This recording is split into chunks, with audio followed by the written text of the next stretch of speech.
Spain نے آج corona کی پابندیوں میں سے جو ایک پابندی باقی تھی وہ آج ختم کر دی ہے۔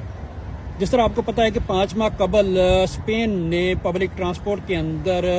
ماسک پہننے کی جو پابندی تھی وہ ختم کی تھی، لیکن ایک جگہ ابھی باقی تھی جس میں یہ پابندی لگائی رہنے دی گئی تھی۔ وہ تھی مختلف فارمیسیوں کے اندر، ہسپتال کے اندر اور ایمرجنسی کے اندر آپ کو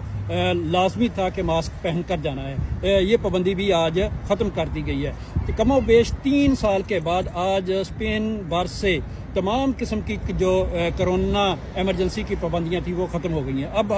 اب ہم 2018 کی زندگی میں واپس جا رہے ہیں، بالکل وہی سٹائل، وہی انداز ہوگا،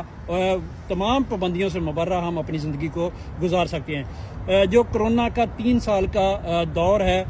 وزیر صحت اسپین کا کہنا ہے کہ وہ صرف ایک یاد کے طور پر ہمارے ذہنوں میں رہے گا، باقی آج کے بعد